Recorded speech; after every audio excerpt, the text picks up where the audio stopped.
This is still the Sporty Breakfast.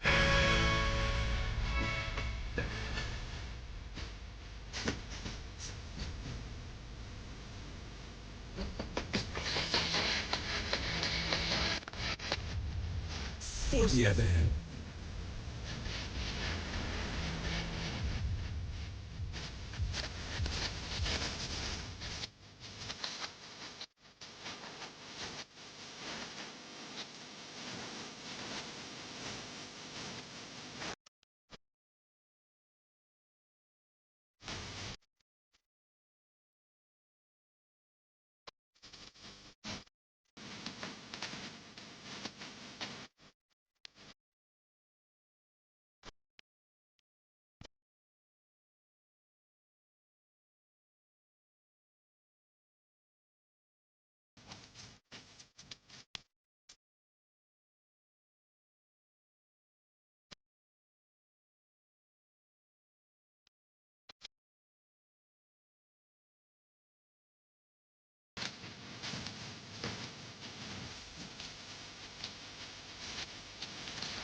The Black Stars players have been popping champagne post their win against Panama. Almost like Formula One drivers. Well, good time to be a Black Stars supporter. Looking forward to the next game against England and hoping that the Black Stars can make Ghana proud once again. This is the Sporty Breakfast, and we'll be talking about the World Cup games that were played yesterday, and of course the games to look forward to this weekend. Let me remind you that Copa, there's Copa Mundo at 2 p.m. today, exclusive World Cup show. Vipa will be bringing you up to speed on everything that's been happening at the World Cup so far, but we would be talking about the World Cup this morning. We'll be looking at the Black Stars and what they've been able to do so far, what they need to do going into their next games. And then we'll be talking about Mexico, who have progressed to the next stage of the competition, the round of 32. The USA will be hoping to follow suit when they take on Austria tonight. Austria themselves will be hoping to book a place in the round of 32 by winning over co-hosts United States of America. Yes, and African champions Morocco, they will be in action later tonight. Nathan doesn't like it when I say African champions. But it's not that. It's not like I don't like it. Just the idea just cracks me up because I didn't see them getting a trophy. Yes. CAF says they are champions. So this morning I asked you a question. You haven't answered that question. I'm saying that. The question is a very simple one. So if in 20 years, right, let's assume CAF even upholds the ruling, which I don't think they will anyway, but that's a different story. Nathan, you don't know. You don't know. That's why I'm saying. That's why I said I think. Yes. Right? So Saibari, right? Ismail Saibari, in 20 years, Ismail Saibari is in his 40s. He's retired. He's chatting with his kids. And then I won the AFCON. And then he tells his kids, I won AFCON 2025. But his kids said, okay, Dad, but you don't have a medal in the house. There's no trophy in the house. So how did you win that? And then he explains. Won't it be weird? Oh, Nathan. You see. Or you say that is the record. You tell his son to go onto the internet. Is it what? No, but I think once all of this is resolved. So assuming Morocco is still maintained as you think that now CAF will give them a trophy? Of course. Give them medals? Yes. So how will we explain what Senegal has right now? No, Senegal, null and void. So the medals mean nothing? They can keep them, but they will not be imagine imagine having a gold medal for finishing second. They'll tell their kids, oh, it's a stolen verdict. So that's why my reaction to whenever you call Morocco Africa, that's why I always laugh because they'll be in action tonight. They'll be taking on Scotland in a game that they must win. They must get the job done against Scotland. Otherwise, but I think that group would possibly come up with 3 qualifiers. 3 teams would most likely qualify for that. You think so? Scotland won their first game against Haiti. Yeah. Brazil will beat Haiti. You get I like the certainty with which you say. Brazil will beat them. And Morocco will beat them too. Okay. Okay. Now Morocco have 1. So it brings them to 4. Okay. Brazil have 1. Beating Haiti brings them to 4. And then they'll have to figure out what to do with. So Scotland will just have to find 1 more point somewhere. And then, they are I wonder if we'll see a team that will win 2 games in that group. Yeah. It will be tough. Because Morocco have got Scotland and Haiti next. Yes. Brazil have got Haiti and Scotland next. Yes. I think Scotland will attempt to seal their place tonight by getting at least a draw. Yeah. You get it? And then they leave Morocco to beat Haiti to get to 5 and then also qualify. I think it may come down to goal difference, right? Yeah. I think it may come down, assuming all these projections play out the same. I think it may come down to goal difference. Yeah. But if everybody is finishing on 4, it means that everybody will lose a game. Yeah. Right? Yeah. Because nobody knows what will happen between Brazil and Scotland. Yeah. Nobody knows what will happen between Morocco and Scotland. Right? Yeah. But at least it's almost certain that Brazil and Morocco are going to get points off Haiti. That's correct. Very likely. Yeah, of course. I see. Interesting. So all the teams, it's just like the Curaçao group. It's just that All the teams will pick 3 points against Curaçao. that's very certain. It's almost certain that everybody will get points off Curaçao. So, and in the Ghana group, Croatia will kill Panama. You think Croatia will go after Panama? Yes. You think England will go after Panama? Exactly. No, you see, even England, it will be their last game. So if they get the job done against the Stars, they would want to try a few other players in there. But you see, yesterday I was telling somebody, look, do you know our fate in this competition will be decided by Croatia? How so? Laji, bako, koko mi ko ofufu laji, bako, ake mi ko ofufu laji, bako, CEP mi ko ofufu laji, bako, quick body, you okay, quick body, you okay, quick body, you okay, show me body, you okay.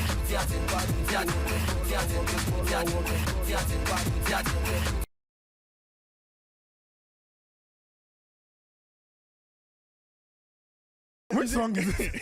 This one. So it reminds me of some of the jams in the inner community. You see, Nathan, now let me tell you what is going to happen. Now, our next game is against England.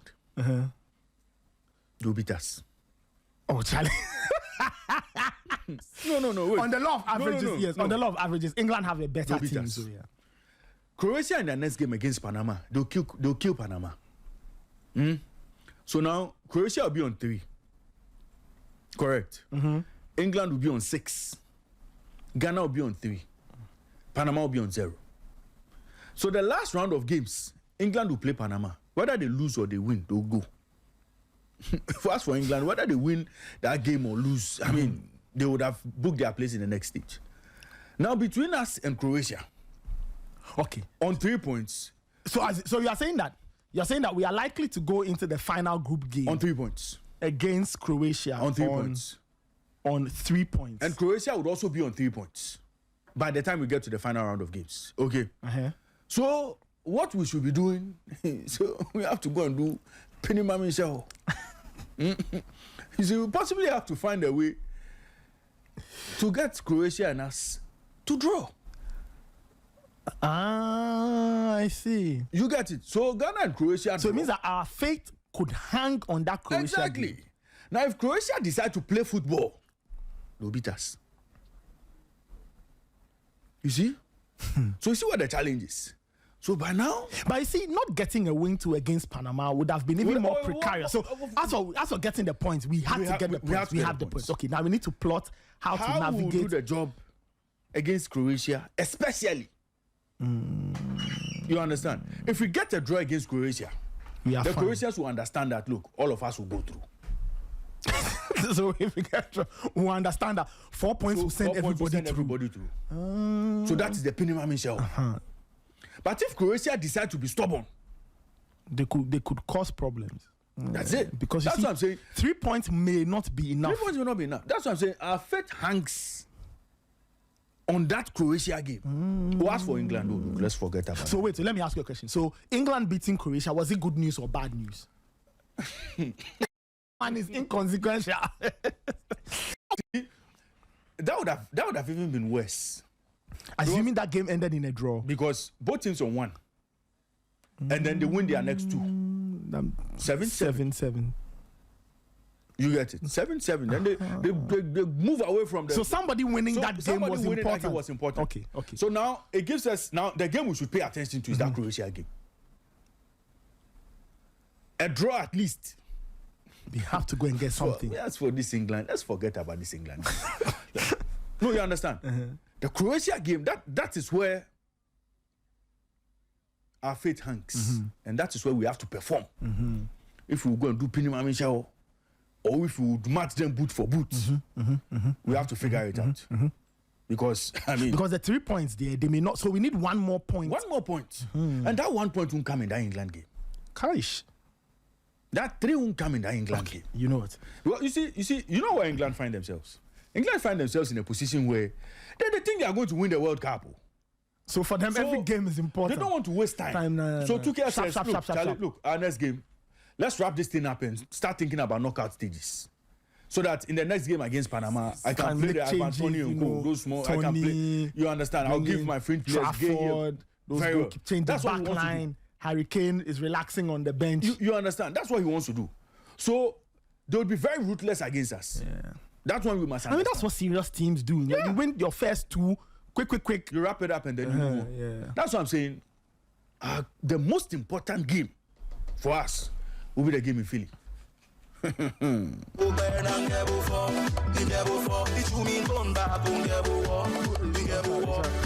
you know let's get into but that's by everything though. You know, you mentioned teams that are serious. Yes. So every serious team has approached the World Cup with a lot of discipline. That's right. Nobody's misbehaving. We are all locked in. And that's what it must be, right? Yeah. So the other night when Ghana was playing against Panama, bro, let me tell you something.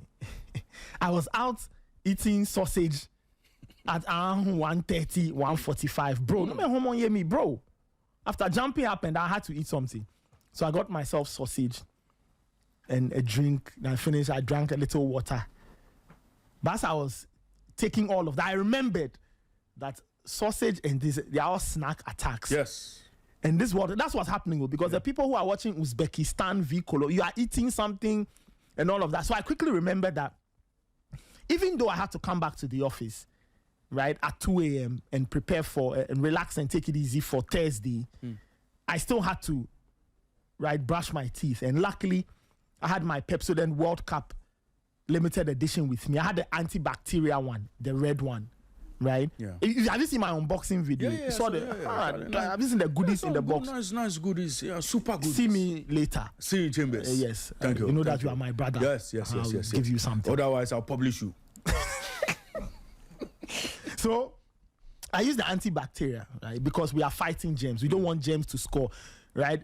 Yeah. In this case, we won't be like the Panama defense to allow Caleb Yorenchi 95th minute winner. No, not at all. In this case, no 95th minute winners. So I had to use Pepsodent's antibacterial. That's what I used. So did that, washed up, and then I was relaxing in my office chair for Thursday morning, which was a very hectic morning. Yeah. So that's my advice to everybody. Go out there, use the Pepsodent limited edition World Cup toothpaste. Look, the content is super. What I even love about is the box. Yeah. It looks like a gold. The gold. It's really almost nice. Like you're holding a World Cup. It's really, really nice. So go out there and get the Pepsodent World Cup limited edition. It's available at supermarkets and shops nationwide. And you are looking for one of 3 variants: fresh breath for all-day confidence, antibacterial to fight germs, plaque removal for a cleaner, stronger smile. This World Cup season, Pepsodent says when it comes to your oral health, fan World Cup, we don't want problem. So please go out there and use Pepsodent. And remember to do the 2. Brush in the morning when you wake up. Don't disturb the public. Do the 2. And then at night before you sleep, brush your teeth with Pepsodent once again so you can sleep well. Ojengma. Nakai. Well, football fans, the biggest tournament in the world is here, and so are the biggest deals from Sinclair Tech. Now, Nathan, my phone, you see, before I go to World Cup, this my phone is worrying me. So I'm going to Sinclair Tech today.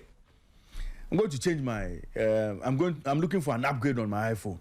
So today the only place I would go is Sinclair Tech. From 13th of June, to the 25th of July 2026, enjoy amazing discounts on Apple products, Androids, laptops, game consoles, home appliances, accessories, and much more.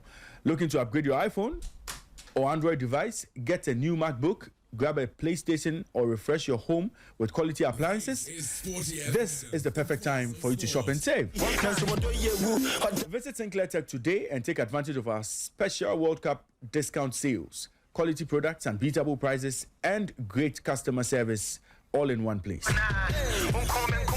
Visit them today at Ashaliboche, close to School Junction, or you can just type Sinclair Tech on Google Maps and it will take you right there. You can give them a call or send them a WhatsApp message on 0549 462 550. 0549 462 550. You can follow them on social media at Sinclair Tech _. Sinclair Tech is spelled SINCLEARTECH _. Follow them on social media for more updates. Sinclair Tech, your trusted destination for technology and electronics. Sinclair Tech, elevate your life. Well, join football icon Asamoah Gyan for an exclusive book and jersey signing at the prestigious Idea Gala and After Party in Atlantic City, New Jersey. Grab your signed copy of Legendary, receive an autographed jersey, take memorable photos with the legend, and enjoy an unforgettable evening of networking, entertainment, and celebration.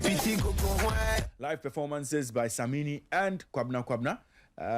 Love Caters All. It will be happening at the Love Caters All event venue inside Atlantic City, New Jersey. And the event is slated for today, June 19, 2026. And the event would start at 5 p.m. to 12 midnight. Don't miss the unique opportunity to connect with one of Africa's greatest football legends. So, Nathan, the meet and greet will be happening today at the Love Caters All Event Center in Atlantic City, New Jersey. So, 5 p.m. to 12 midnight, that's when this event will be happening. Get a chance to catch up with legendary Asamoah Gyan and have some fun. That will be happening later today. But Nathan, like I promised, I have a problem today. It's 8:03. It's 8:03. I thought you were not going to do this. It's 8:03, and it's time for problem of the day. Hello, Dodge. The problem. Problem. Yo, we be the problem. Same time we be solution. So anytime we the cause, no say we be solution. One man, one car, she my family get the bang. So anytime we dey on, no say we be the problem song. Problem song. Problem song. Same time we be solution. The problem song. Problem song. I won't go problem song. Same time we be solution. Domen. There. You mo yo now. No amo ku kekenye ke mo gba wani. You money feel. When she machine na nyaka. Ele. Claim o coupon. No timi ole akose ko adi don gbani. Get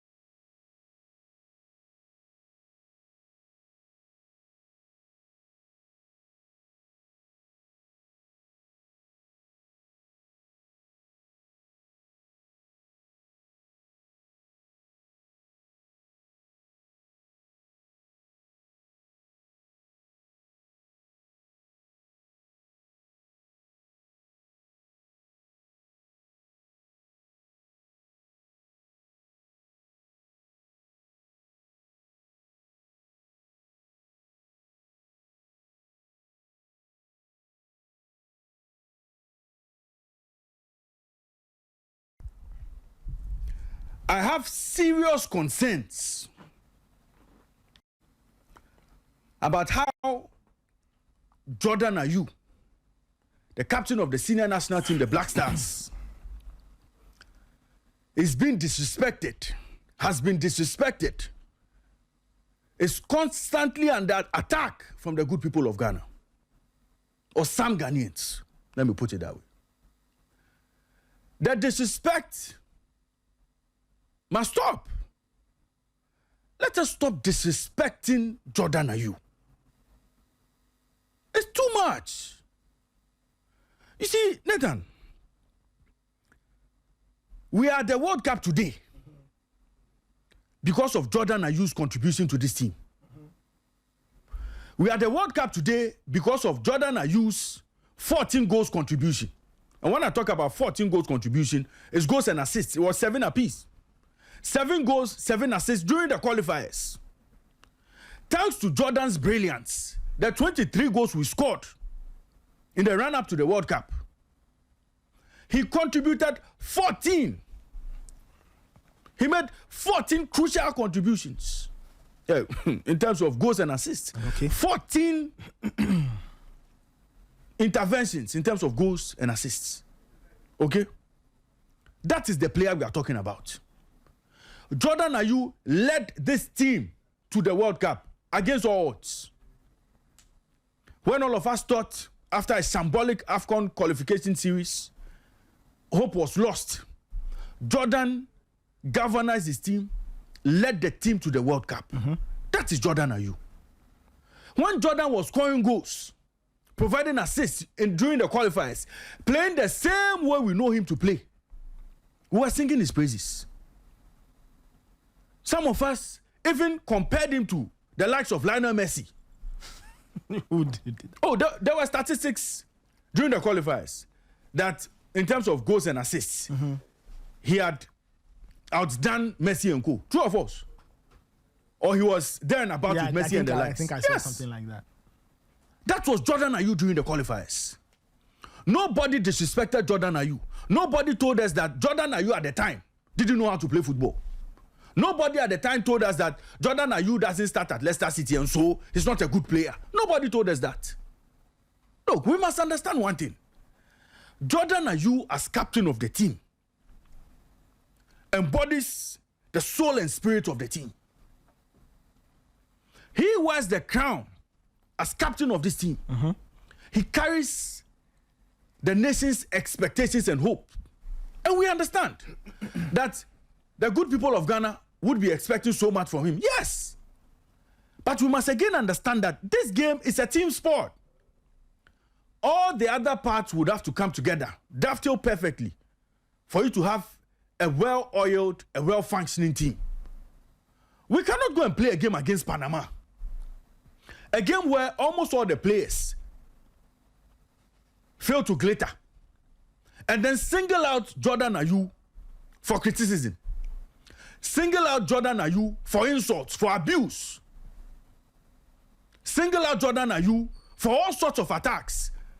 To the extent that even his family is being attacked. The voice of sport. To the extent that he's been called all sorts of names. Look, Jordan Ayew didn't get into the Black Stars by virtue of the fact that his father is an ex-player. He got into the Black Stars on the back of solid performances for club. And ever since he joined the Black Stars, he's put in the work. And Nathan, the boy is close to 121 caps, right? Yep. Scored 34 goals. He has over 100 caps. Yeah, he has over 100 caps. We've had different coaches take this Black Stars team. And all the coaches found a way to keep Jordan in their team. So, from who? Kwesi Appiah to Siki Akuno to Chris Hughton. Yeah. Every coach, Milovan Rajevac, part 2, he came. Every coach has found a way to keep Jordan in their teams. Otto Addo. And he's not been in the team by virtue of the fact that he's an Ayew. He's been in the team by virtue of the fact that he's a quality player. We've seen him score goals for Ghana. We've seen him play. And we've seen Jordan play the same way. Ball carrier, ball progressor, set piece, dead balls. That is how he's played. He's not been the quickest. He's never. Jordan Ayew has never been an in the team. He's never been a. So what is your problem? Look, in a game against Panama, where nobody can tell me that there was a particular player who scored 10 over 10. Why should we single out Jordan Ayew for blame, for criticism? All this noise we are making. Why should we single out Jordan Ayew? Nathan, why should we single out Jordan Ayew for all this, this abuse online? Why? I think that, look, we should respect Jordan Ayew and what he's done for Ghana.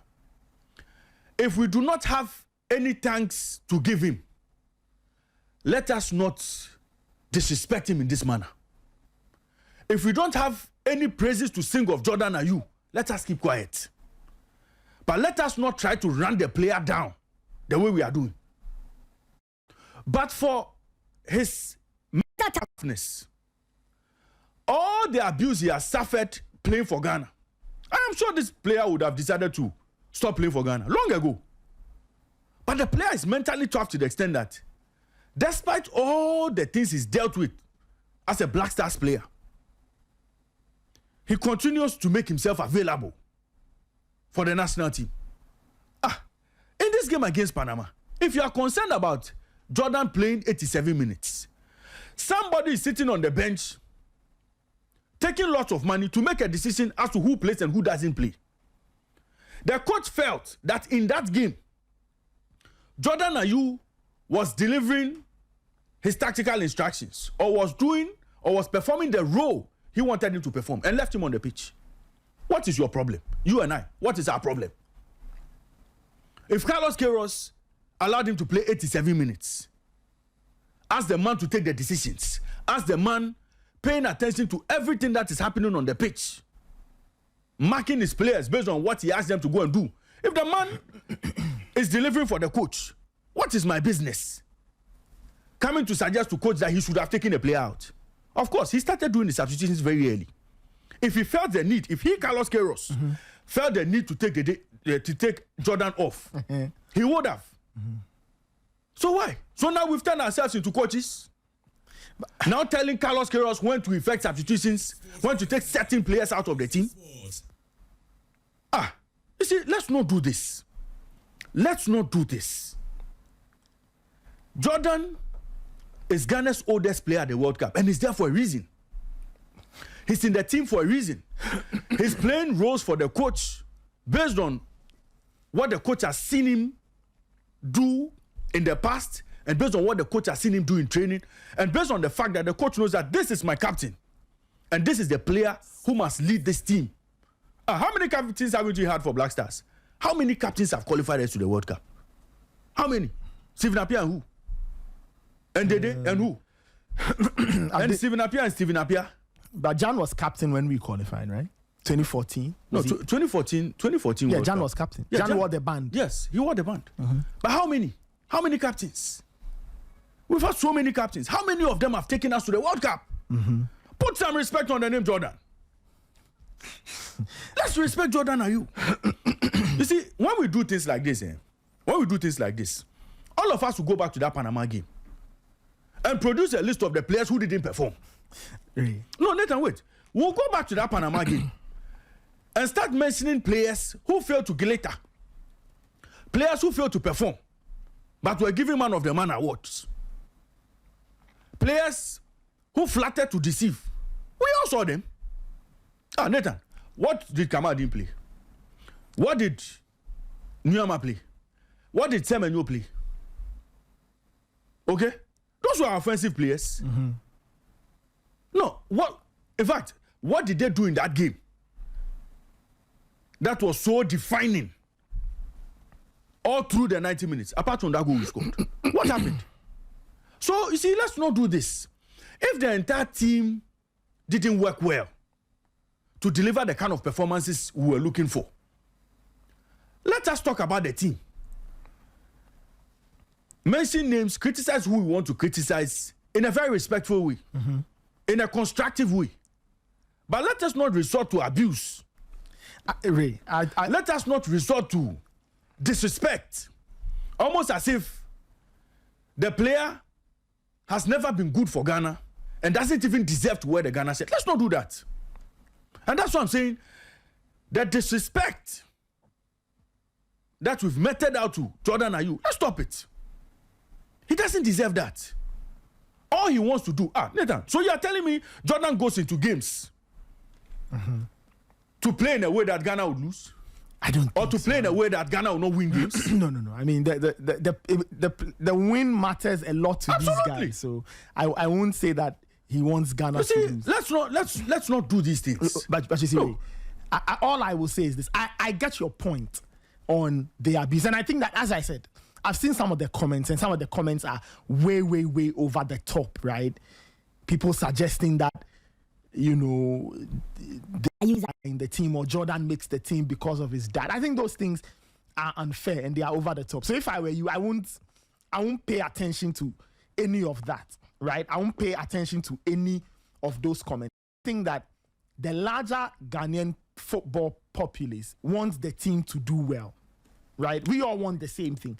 We all want the team to do well. So people will obviously look at certain players. Look, everybody views the game differently. Ray, do you understand? For somebody, somebody wants to see somebody running up the pitch, sweating up and down. That is somebody's definition of hard work. Somebody's definition of hard work is different. The coach who is on the touchline sees things very differently. And you've brilliantly highlighted that coaches ask players to do certain jobs. And it is a culmination of 11 different jobs that will produce a result. So I agree with you on the principle of Carlos Queiroz gives Jordan a start, right? And Jordan has a certain role. If he's not done with his work, Carlos Queiroz is not taking him out. Absolutely. I agree. But on the flip side, and I said it earlier, you also have to admit that as the Ghana-Panama game wore on and the game started to get a bit more transitional, the team would have needed something different. And I don't think Jordan has what it takes to play in a transitional game. That is why you're not the coach. No problem. That is why you're not Carlos Queiroz. So I am stating my opinion just by looking at. Relax. You see, we are behind the microphone. Just relax. But that decision to look at Jordan and say he can't play in this system. No problem. It is down to Carlos Queiroz. Big backs earning Carlos Queiroz.